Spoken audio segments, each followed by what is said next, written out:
C'est la sortie incontournable de ce début d'année chez iComics. Vous savez, chez iComics, les sorties sont rares en indé, 3 ou 4 albums par an, mais des titres sélectionnés et triés sur le volet pour plaire au plus grand nombre et surtout une politique d'auteur avec des récits parfois incontournables. Aujourd'hui, je vous présente Post Americana, la nouvelle série complète, un volume.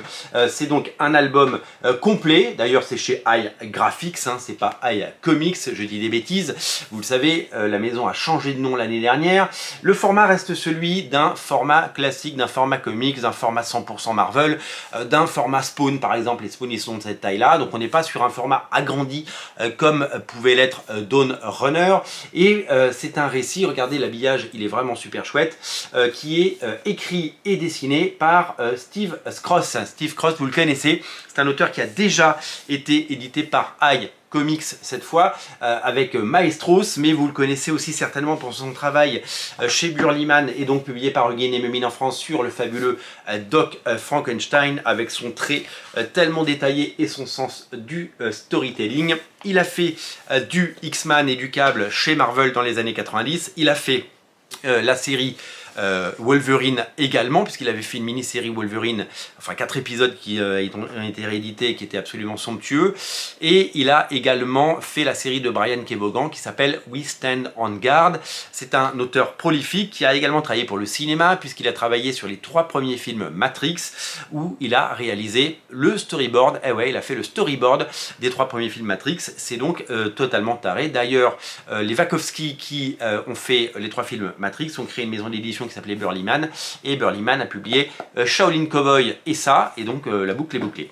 Donc nous allons découvrir une nouvelle Amérique et un nouveau récit, dans un récit qui arrive à point nommé, vous le savez, puisque l'Amérique a un nouveau président, et que ce nouveau président, avec ses outrages ou ses outrances, appelez-les comme vous voulez, le récit Post Americana, qui a été pensé et bâti à l'époque de sa première législature et qui est sorti alors qu'il n'était plus président, eh bien nous emmène dans une Amérique un peu décadente, en tout cas dans une Amérique un peu post-apocalyptique, frappée par ce qu'on appelle la grande mort avec un grand G et un grand M, mais il y a des survivants qui ont habité, qui ont recréé une sorte de nation, la nouvelle Amérique, et il y en a un qui s'autoproclame président. Et donc du coup on est dans une Amérique hyper chaotique, un peu à la Mad Max, sauvage, barbare, brutale, mais également totalement décadente, et on est dans une Amérique, évidemment dans un pastiche de ce que pourrait être l'Amérique, dans un récit brillamment ficelé qui nous prouve une nouvelle fois le talent incroyable de scénariste et les idées folles d'un dessinateur et d'un artiste fou comme Steve Skroce, un auteur qui est génial. Donc c'est une histoire de pouvoir, c'est une histoire évidemment de conflit, c'est une histoire de résistance aussi si vous voulez, et c'est brillamment exécuté.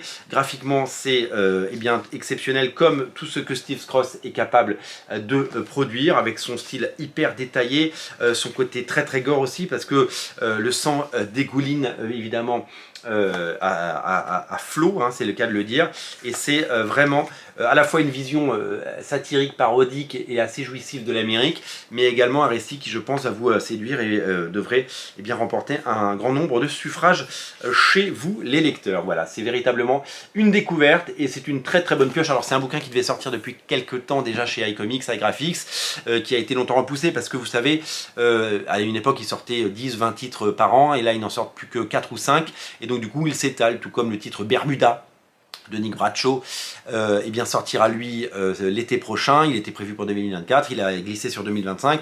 Donc chez iGraphics il y a peu de titres, mais il y a des titres de qualité. Je remercie les éditions Hachette et donc Brajlon et donc iGraphics de m'avoir fait parvenir en service de presse cet album que j'ai pu découvrir et vous présenter. Véritable coup de cœur que j'avais pu découvrir en VO à l'époque et que je suis ravi de pouvoir redécouvrir. L'édition est très très belle.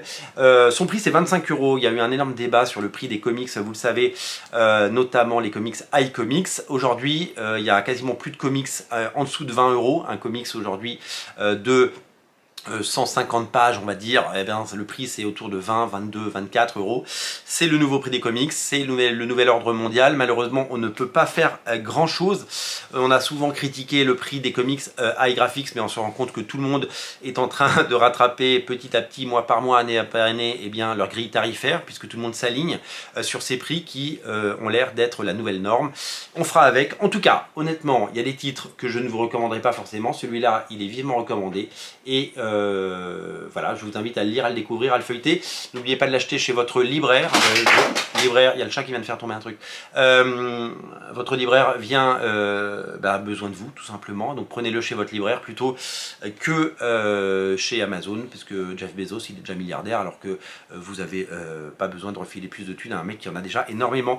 Alors que votre libraire, eh bien, ça lui fera plaisir d'avoir un petit ticket. Puis si vous prenez d'autres comics avec, eh bien, ça fera une bonne séance et un bon moment. Voilà, tout simplement. Merci à vous, merci à tous. On se reparle très bientôt, bien entendu, pour plein de nouvelles émissions sur Radio Comics. N'oubliez pas de vous abonner à la chaîne. Je vous dis à bientôt. Salut.